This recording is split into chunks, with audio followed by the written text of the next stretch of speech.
Okay, good afternoon. According to the computer, if not the wall clock, I guess we could check a few other clocks. What do we got? Yeah, I think it's 4:30. We're gonna call it 4:30. Welcome to the Huxley Speakers, the Environmental Speaker Series, College of the Environment and the Salish Sea Institute and the Western Alumni Office bringing you this production. As always, those of you in the room, please silence your phones and put away your laptops and tablets. So we got your full attention up here. Presentation. Those of you not in the room, welcome to the Zoom. Great to have everyone here. Another great turnout from the alumni email list. So it's nice to have an audience from afar. As usual, we'll have questions we'll have time for questions and discussion. We hope for at the end. And those of you on Zoom can put those in the chat. In the room, obviously, we'll raise your hand and we'll get to as many as we can. Our guest today is Oliver Grott. I forgot to, am I saying that right, Grott? Yeah, any way you want to pronounce it. There you go. Okay. Yeah. Oliver works out at the Nooksack tribe, so up the Mountain Maker Highway a bit. He's involved with, he's been their water resource manager, project manager for 11 years, which seems like a pretty interesting blend.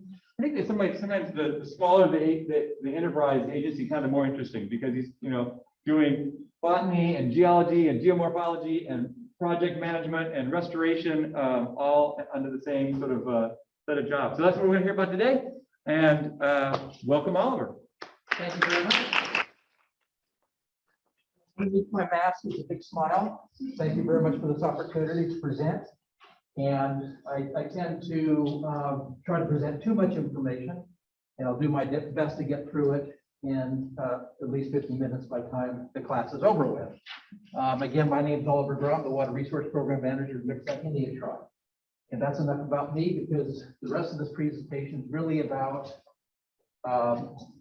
real problem solving using or applying a creative collaborative team of private sector consultants, tribal technical staff, and university researchers. Working? No. Not yet. All right. Oh, okay, you gotta push the right button. Oh, that. Digital realm, yourself, push the right button. How's that? Yeah. Okay, so the other topic I'm going to be covering is this issue of watershed restoration and the rest of the story, bringing land use and upper watershed processes into focus. And the reason I say that is that when it comes to watershed restoration, the conventional wisdom is to focus on the water body, the riparian zone, and the floodplain, forgetting about or pretending or assuming that the upper watershed doesn't have a role in how much stream flow there is and what influences there might be on water quality. In any case, the objectives of the presentation include the first part is identifying the scope and context of the climate change program, the history of the climate change program, elements of the climate change program, a brief summary of results. And then part two, which is really the point, is the importance of focus on the upper watershed processes and focus on knowledge gaps that must be filled to address land use and management, watershed health, water supply, water quality, and climate change. The reason I say this is that, in my opinion, we have, pretty effective environmental regulations, whether federal, state, or local.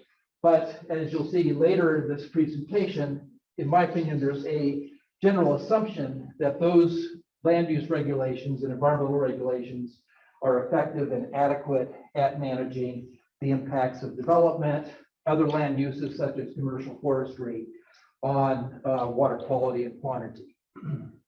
And what are some of the possible solutions?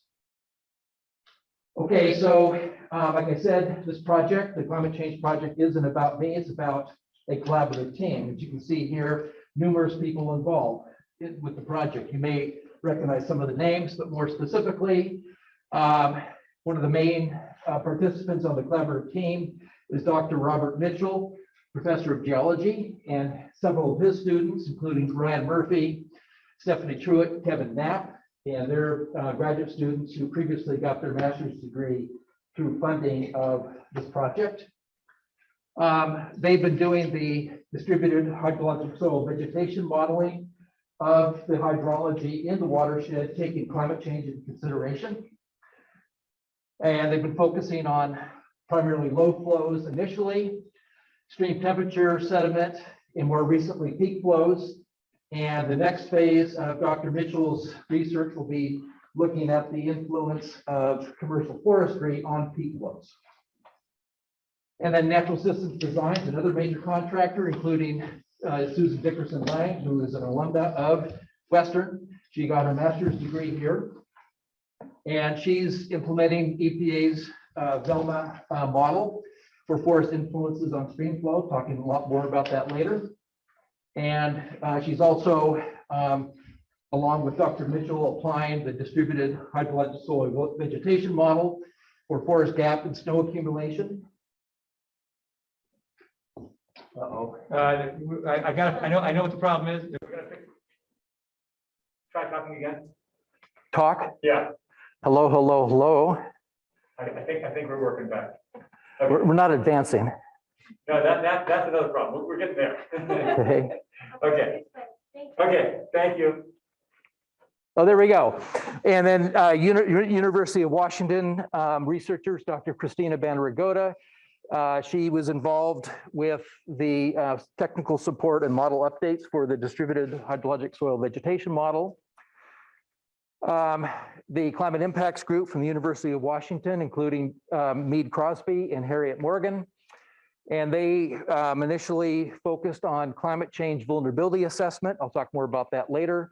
Climate change adaptation and resilience planning, climate change adaptation implementation planning. The point with this third sub-bullet is that you can put together a plan, the climate change adaptation plan, and typically plans will end up sitting on a shelf or in some digital folder someplace and people forget about it.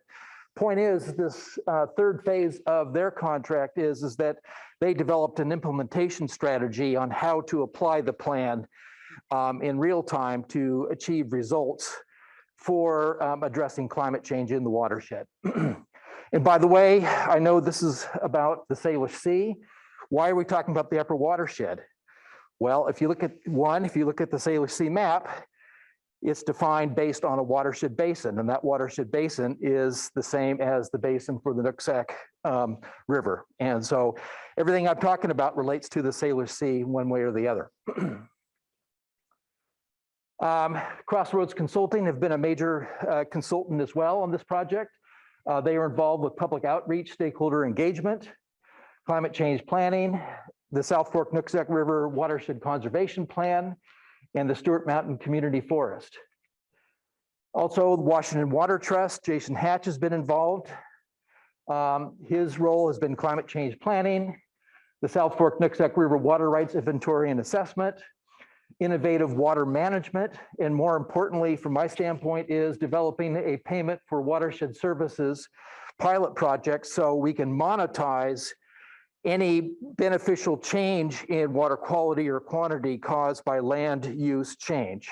So if there's a change in forest management that results in more flow, how can you monetize that increased flow, giving, say, commercial forestry a voluntary incentive to change the forestry to produce more water would be an example of their type of a project. In terms of glacier monitoring, we've been monitoring the Shoals Glacier since 2012. And we initially engaged Dr. Maury Pelto, who's been studying the glaciers of the North Cascades for almost 40 years now, and specifically the Shoals Glacier. He helped us get started with our glacier monitoring program. Because we're always filled to capacity in terms of our other technical work, frequently we'll have to contract some of our field work out to other capable subcontractors or contractors, including Andy Ingram, who supervised weekly glacier field monitoring, collected data on glacier ablation, stream flow, turbidity, stream temperature, and suspended sediment, as well as Elizabeth Kimberly. Some of you may know her. She's received her MS in geology here at Western, and she did the same work as Andy. And it's when you talk about a project, it's always important to identify the funding sources. And so for our climate change project, we have several funding sources, including the EPA Performance Partnership Grant and the National Estuaries Program Grant. BIA, the Tribal Climate Resilience Program, and the Rights Protection Program, Northwest Indian Fisheries Commission, North Pacific Landscape Conservation Cooperative, Washington Department of Ecology are our major grantors. Now, when we talk about climate change, you have to have a system in mind, how you go about studying climate change and identifying impacts and identifying tools that might address climate change impacts into the future. And so the first thing you do is identify a reference condition or a baseline condition, which my text is being covered up. I don't know why. Is that fixable? No. Okay. Sadly. I wish. Yeah, so baseline conditions really should comprise of natural conditions and legacy impacts. That is the impact of land use and, say, European people on the environment. And why that's important is, well, this is the natural condition, and you don't want to solely use this as your reference, but you really want to combine legacy impacts, the effects in this case of logging, forest harvest, cumulatively with legacy impacts and climate change impacts. So when you study climate change impacts, you need to have a baseline, and you need to, for that baseline, you need to have two factors. One is natural conditions, and one is the effect of legacy impacts. So continuing, you assess climate change impacts. You combine those with legacy impacts to arrive at cumulative impacts.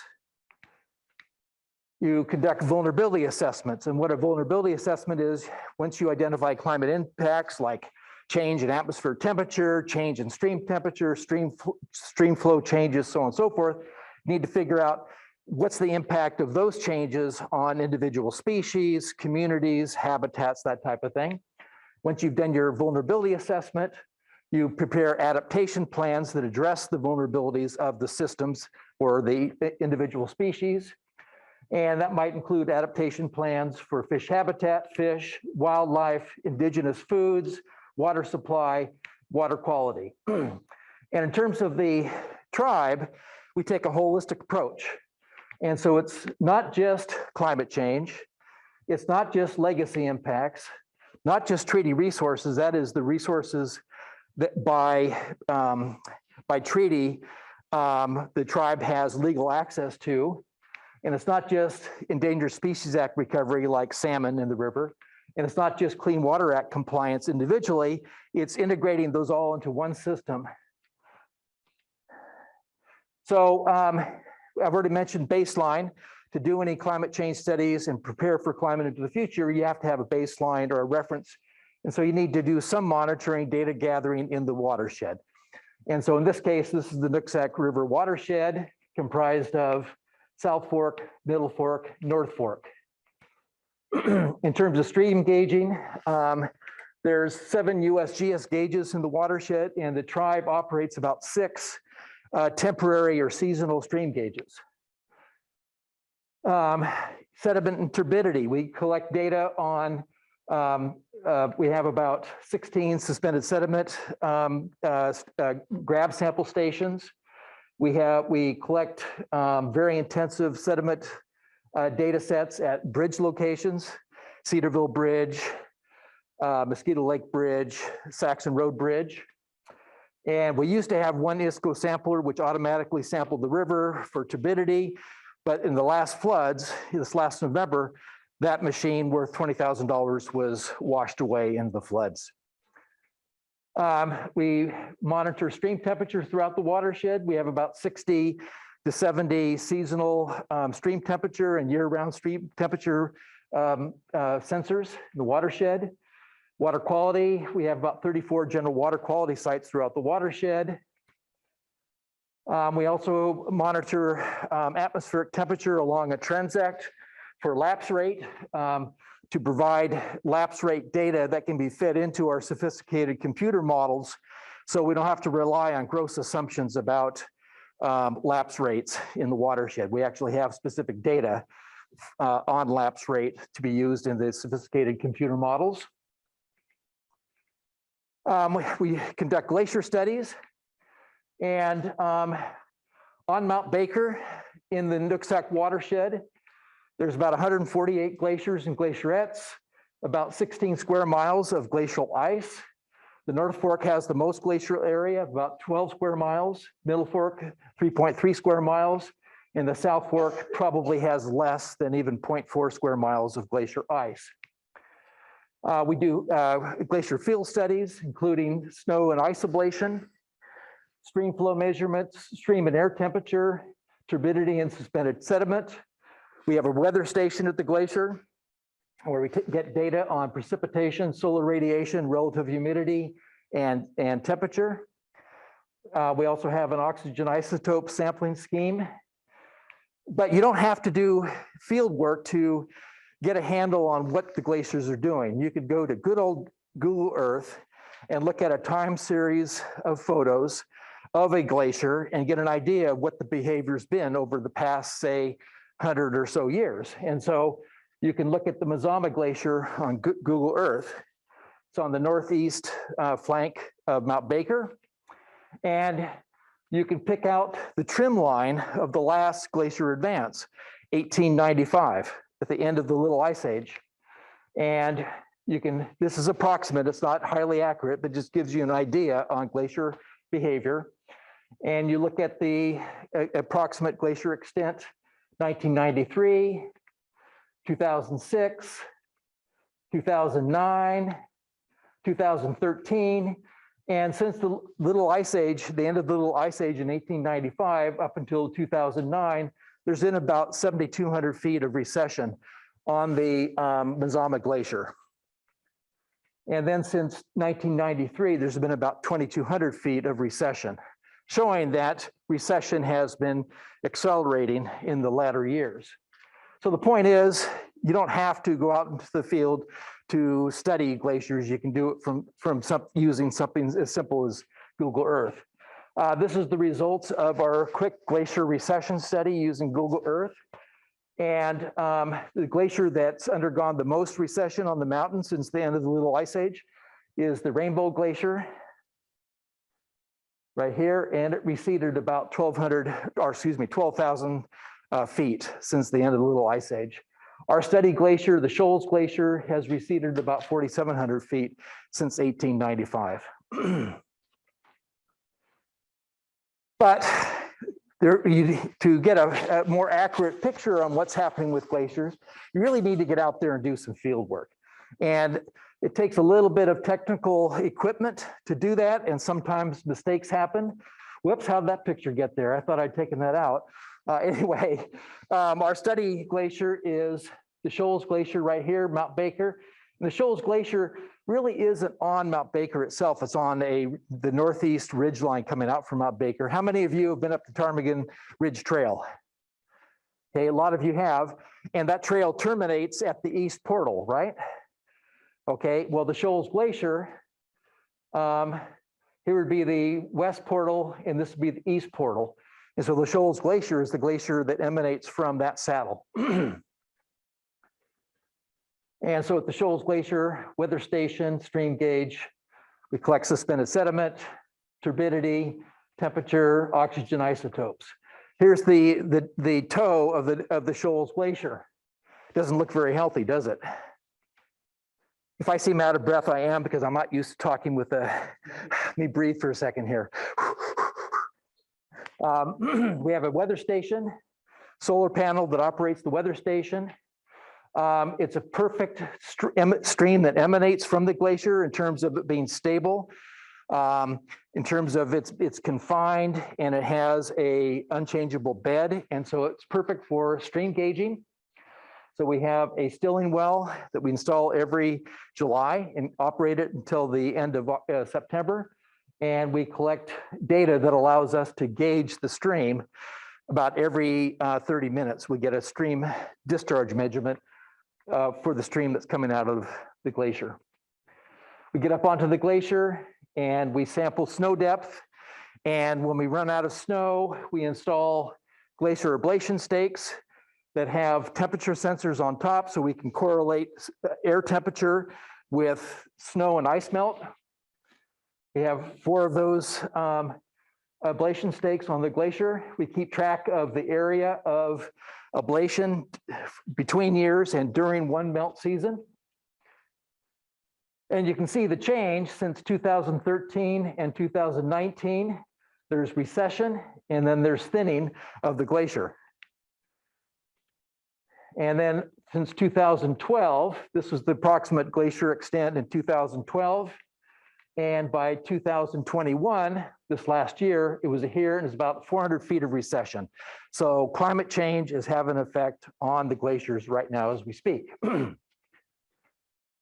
And when the glacier recedes, it exposes a huge amount of unconsolidated earth material that's readily entrained and transported by a stream, in this case, Wells Creek, down to the Nooksack River. And so that's why the North Fork and Middle Fork look so turbid during the May through July timeframe, is because of all the snow and ice melts carrying all of that sediment that you see right there. In contrast, since there's very little ice, and it's been a long time since the headwaters of the South Fork Nooksack River has been glaciated, there's not as much material to be entrained and carried into the South Fork. And so during the summertime, in contrast, the South Fork is relatively clear, but during the wintertime, it's very turbid. And so it's kind of like reversed sediment dynamics between the South Fork and the Middle Fork and North Fork. So the conditions, these are videos. Is there any way of? Maybe. I think we go into that and then click that. Normally it's a click to get it going. Okay, that's okay. These are videos that show how much water is running off on the surface of the glacier from ice melt. There we go.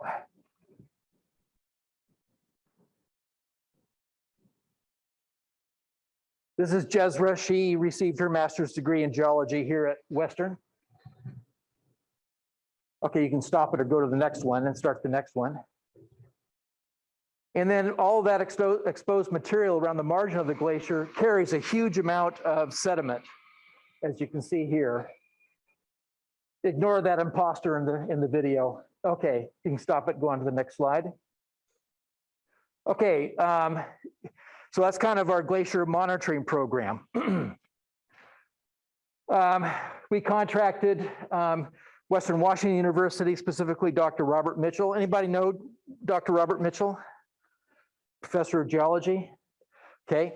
Anyway, we contracted him initially in 2015 to apply the distributed hydrologic soil vegetation model to assessing forecast climate change impacts on the hydrology of the river, as well as, and this is another video. I hope it starts. Yes, it's going right now. So one of his students, Ryan Mitchell, developed this little video showing the change in glacier extent on the Nooksack side of Mount Baker from 1950 through 2099. So 2070, 2080, 2090, 2099. So it's kind of a nifty little video that shows how glacier ice and depth of glacial ice changes over time from 1950.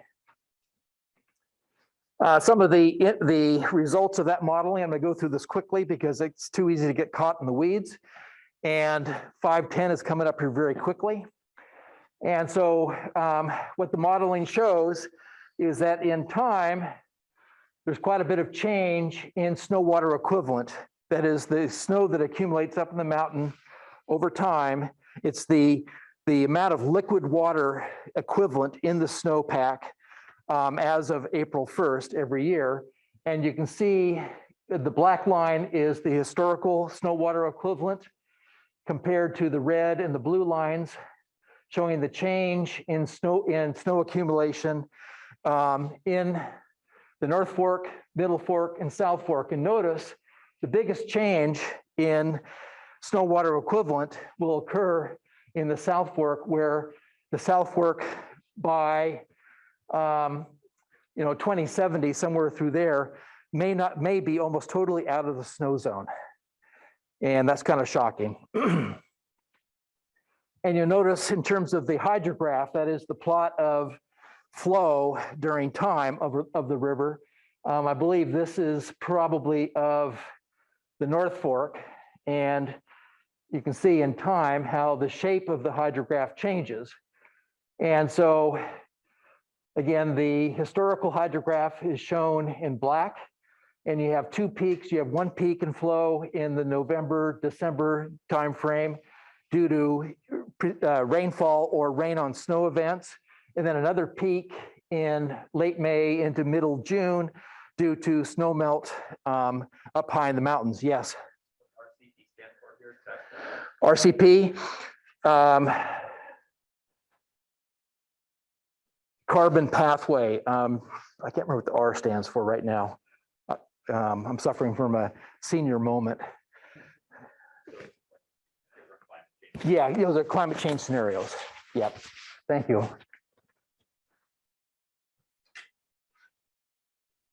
And what that means in terms of the snow water equivalent into the future. Again, the red there is the median snow water equivalent. That is the average over X number of years. That's the distribution of snow water equivalent during the year compared to 2015.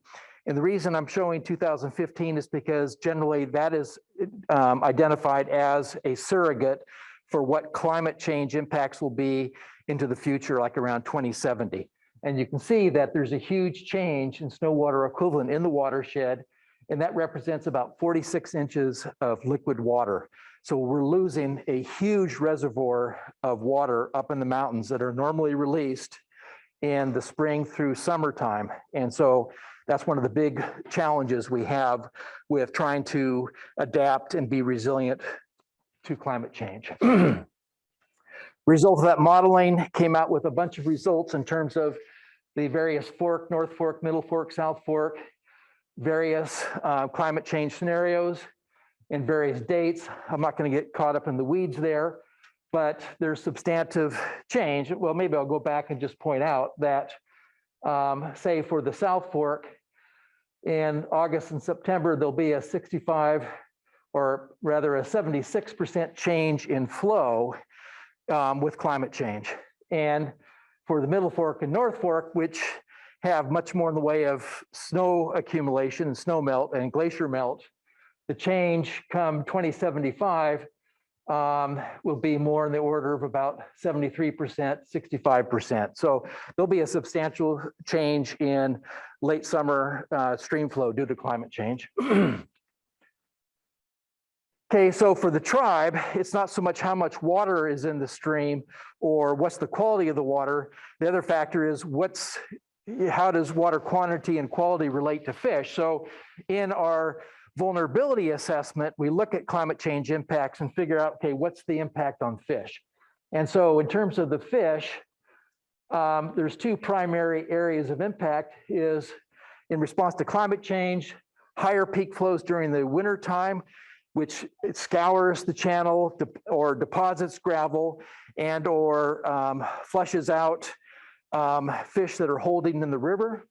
And then later in the summer into August and September, you have lower flows of higher temperature. And so climate change will affect fish, both in terms of higher peak flows and lower low flows. Now I'm really getting into the weeds, and I'm not sure how much in the way of hydrology training you've received, but probably the point is, have you heard about minimum in-stream flows being set by the state of Washington? Well, there are state mandated flow levels that occur in the Nooksack River, or supposed to occur in the Nooksack River. And say for the South Fork, during the summer, there's supposed to be 300 cubic feet per second in the South Fork Nooksack River. And it so happens that under the more recent hydrology, that event or that level of flow occurs one or more times in about 2 years. It's a fairly frequent flow level that's achieved about once every 2 years. And then if you factor in the effect of climate change, you go from a 2-year recurrence interval to a 20-year recurrence interval, meaning that the state mandated minimum flow won't occur once every 2 years. It'll occur one or more times in 20 years. And so that's the other effect of climate change impacts on stream flow, which will affect fish, meaning that fish will have less water more frequently with climate change, and subsequently, all the other water users down gradient will have less water more frequently for their other uses like agriculture. Okay, I'm going to move through some of this because it's caught up too much in the weeds. This diagram here is just kind of showing that under the recent median daily statistic 10-year median flows, that the South Fork or the Nooksack River at Cedarville only attains or does not attain minimum in-stream flow for about 112 days out of the year, meaning that the river is not meeting the legally mandated flow level, okay? Then if you look at 2015 as a surrogate indicator for what might happen in the future, like say around 2070, then the river's not meeting minimum in-stream flows for 193 days out of the year. So there's about an 81-day difference. Now, let's say 30 minutes. Okay. Okay. So the point is that climate change impacts on the river system is going to have major effect on downstream water users, ag, communities, so on and so forth. But more importantly to the tribe is going to affect the survival of and the recovery of salmon in the river. Okay, climate change impacts on fish, higher peak flows, maybe 153% higher, lower low flows. Minimum industry flows will be met less frequently, increase in stream temperatures, increased turbidity, increased sediment transport 300 to 600%, and it impact all life stages of salmon throughout the year. Back in 2011, EPA and Department of Ecology contacted the tribe to see if we wanted to be involved with the development of a total maximum daily load project for the South Fork Nooksack River. And we said yes, because the Nooksack tribe is particularly concerned about salmon survival in the South Fork Nooksack River. And a total maximum daily load project is an evaluation process and regulatory tool to help bring an impaired water body into compliance with state and federal Clean Water Act standards. In the case of the South Fork, it involves non-point source pollution, okay, as opposed to point source.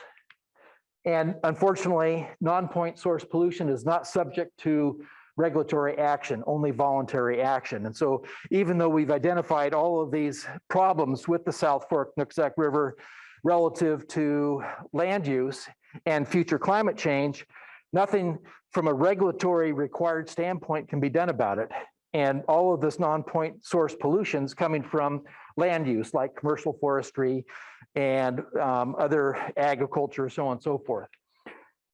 And so in terms of our focus on the South Fork Nooksack River, second largest fork, we don't care about elevation right now, but it's the most heavily impacted of the three forks of the Nooksack. And it's a good surrogate for conditions in 2075 for the Middle Fork and North Fork, meaning that the South Fork conditions, the South Fork Nooksack River conditions today give an indication of what the Middle Fork and North Fork might be in, say, 2070.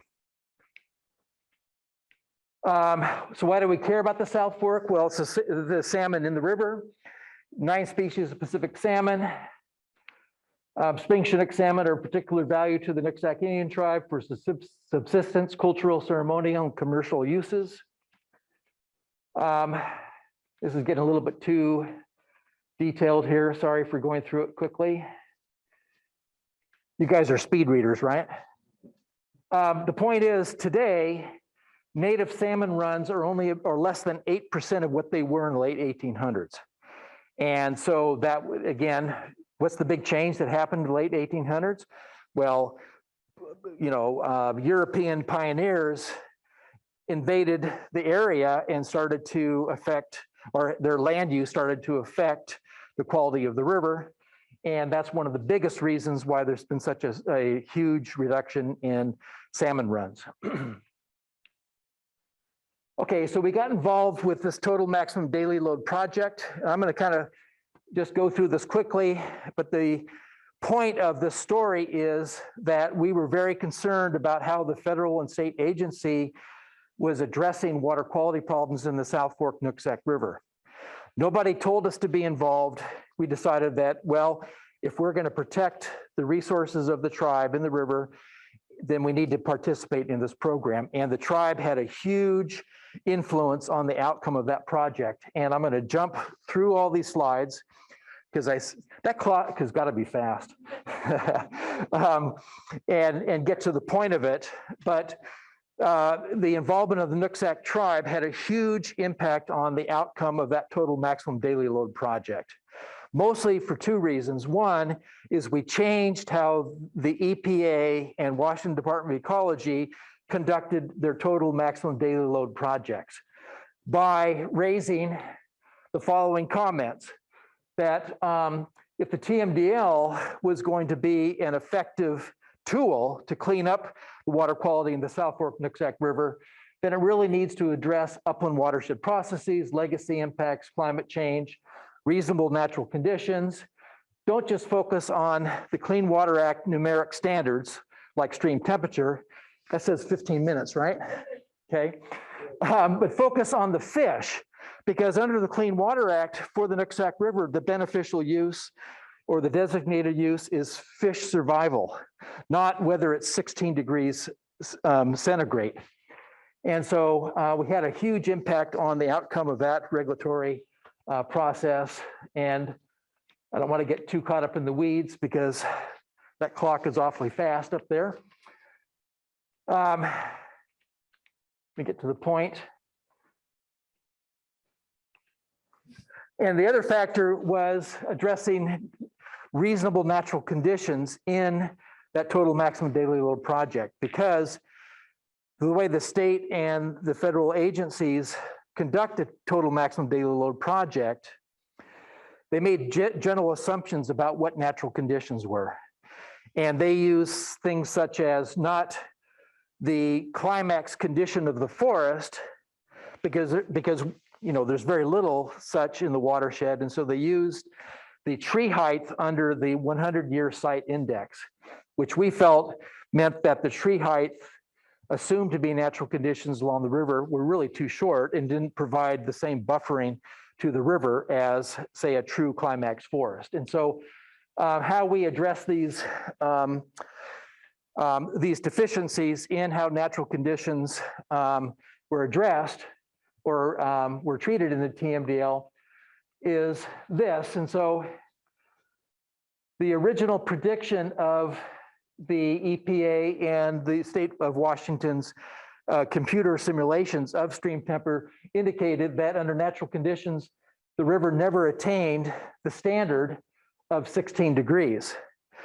And under a certain provision in the Washington Administrative Code, or WAC, it says that if the simulated or modeled natural conditions is greater than the standard, then it creates a new standard which is consistent with that modeled level. So what it says here, that if the original standard 16 degrees, but we find that the simulated natural conditions is almost 19 degrees, well, really, that water quality criteria doesn't apply, and it's really almost 19 degrees. Well, that means that, gee, all of a sudden we have a river that doesn't meet temperature water quality standards to, oh, there's no problem in the river. Well, that doesn't work for the Nooksack Indian tribe, because we're basically giving into this fallacy that the river wasn't suffering a water quality problem. And so the agencies did a sensitivity analysis based on our concerns and looked at cooler headwaters, a more natural channel geometry, increased riparian tree height and buffer width, enhanced hyperetic exchange, and the combination of those more natural conditions resulted in a simulated natural condition of 16 degrees, which is consistent with the water quality standard, meaning that if the river under today's conditions was exceeding 16 degrees, then the river wasn't meeting water quality standards and something needed to be done to address those water quality impairments.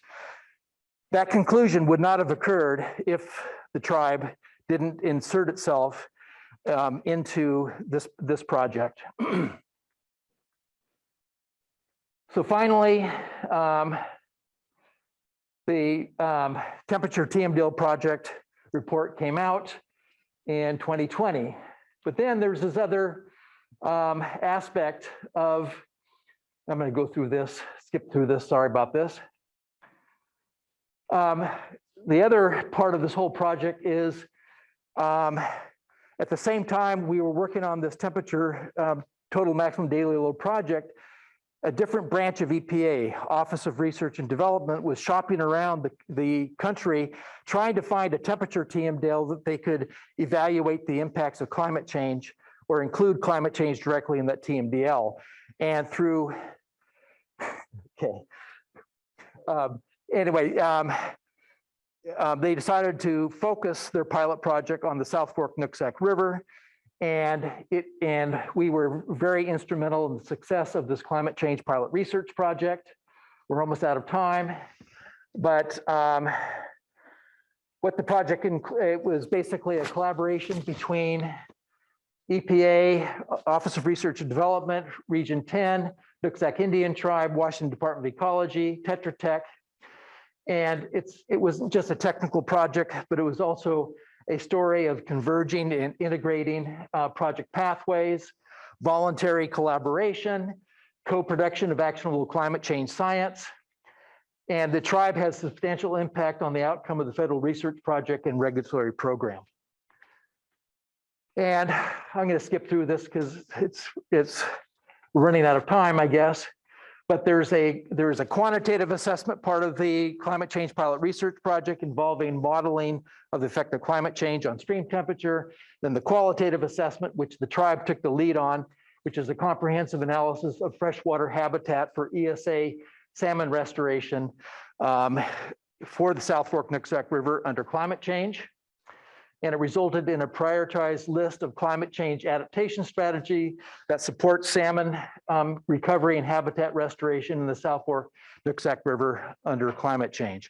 And so the focus of the state of Washington and the EPA on the South Fork resulted in a more accurate total maximum daily load project, but also this companion work, which showed how you include climate change, endangered species recovery, and water quality standards in the analysis. And so it was, as I understand it, it was the first EPA publication where tribal technical staff were the lead authors of that particular EPA report. And so again, that was the result of our involvement in that project. And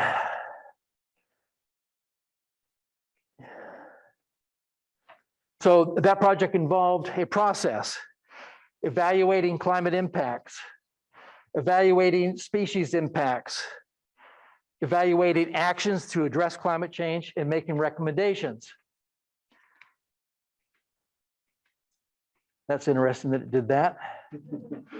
And so what it involved is looking at the effect of various climate risks on life stages of salmon, and to figure out, okay, what's the impact? And you notice here that not all life stages, river entry, upstream migration, spawning, so on and so forth, are affected by every climate risk, but overall, spring Chinook salmon are affected throughout the year based on life stage and based on climate risk. And so if you use spring Chinook salmon as an indicator of the impacts of climate change and what we can do to offset or address the impacts of climate change on salmon, on spring Chinook salmon, you need to do this vulnerability assessment.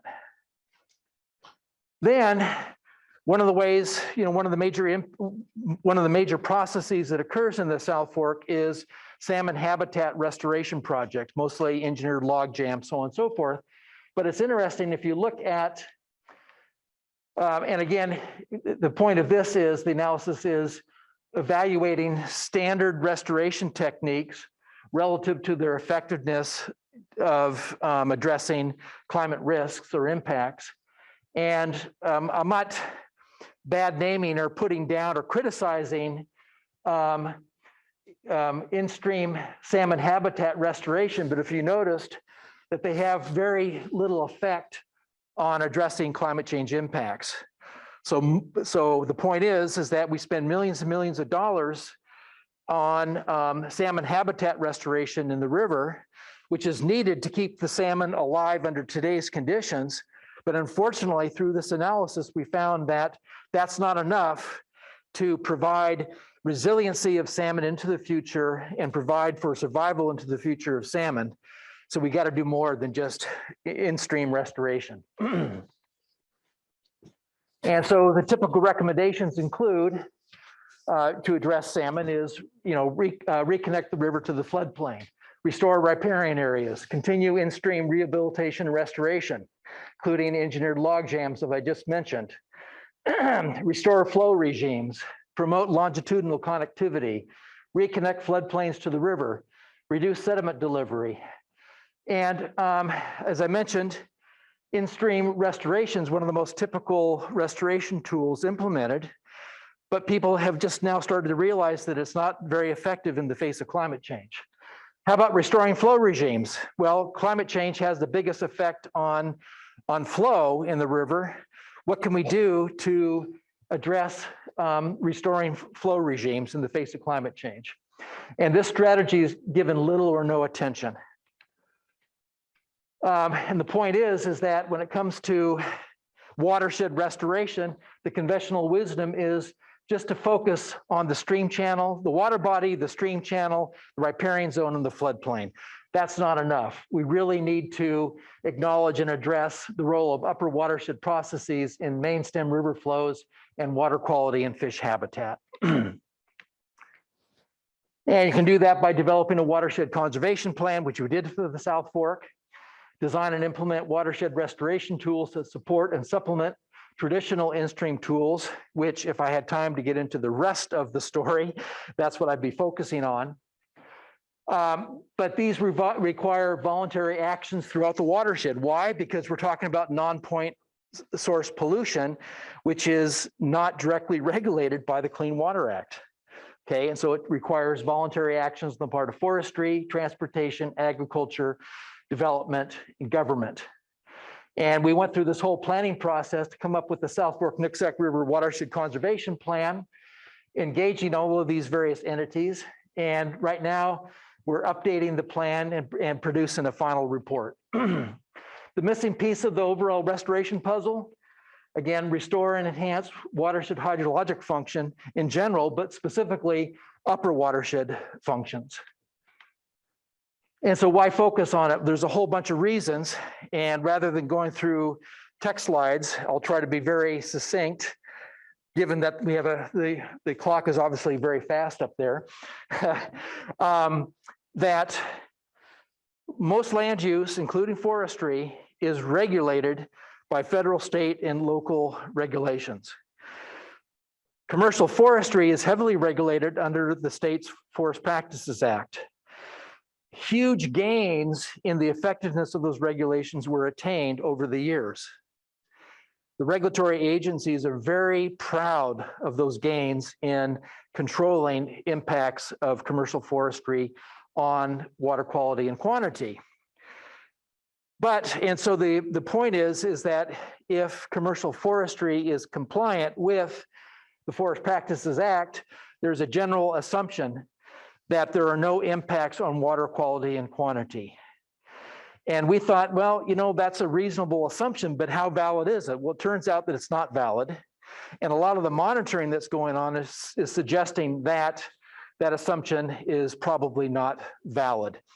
But it's a huge knowledge gap. We don't know how much influence commercial forestry in the Nooksack watershed has on stream flow and water quality. It's a huge knowledge gap. And so rather than throw up our arms and say we can't figure it out, we implemented a research project to figure it out. And so we're using these sophisticated computer models that I previously presented to model the effect of forestry on stream flow in the Nooksack River. And what we found, if you compare the existing condition in the watershed, say the South Fork Nooksack River, which is a patchwork of different ages of stands, forest stands, all the way from bare ground to 10-year-old stands, to 20-year-old stands, to 30-year-old stands.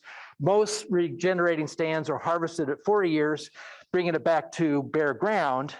That's the kind of the typical existing condition. If you compare that condition to a natural condition in the watershed before Europeans came into the watershed, there was about 25% more flow under natural conditions than under the existing condition. And so that shows that the assumption that if commercial forestry is compliant with the regulations, that there's no impact, that shows that that assumption is not valid. And so through this planning process, we've engaged a collaborative team again, Nooksack Indian Tribe, Whatcom Land Trust, Evergreen Land Trust, Whatcom County, to try to figure out how we can restore watershed health to the South Fork Nooksack River by developing a community forest. And so this leads me to the Stewart Mountain Community Forest. And the problem is, if you're trying to increase flow by changing how forestry is accomplished in a watershed, there's the factor of time. It takes a long time for trees to grow and for there to be less impact on flow. But also, if you don't own the land, how do you get the landowner to change their forest practices? Because they'll always claim that we can't change because we won't get any profit and that won't work. And so what we're doing is two things. One, we're trying to develop what's called a purchase of watershed services program where we monetize, we give value to the additional water produced by not cutting trees so frequently, but cutting them, say, every 80 years rather than 40 years or 35 years to generate more flow coming off of the land. Try to give value to that produced water to give the private forestry incentive to try to change how frequently they harvest trees. And that's one way that's one thing we're trying to do, but more specifically is we're developing the Stewart Mountain Community Forest Project, where rather than relying on commercial forestry, changing their practices, we're in the process of getting funding to purchase about 6,000 acres of land on the east side of Stewart Mountain to change forest management, to try to get more flow coming off of the river, to address legacy impacts that have already occurred, but to offset the impacts of climate change into the future. So with that, I'll stop and I'll just say that, again, nobody told the tribe to do this work. We wanted to make a difference, try to solve our own problems, but we didn't solve these problems on our own. We developed a creative collaborative team to be more effective at identifying problems, addressing those problems, and coming up with solutions to those problems. With that, I'll close. Thank you.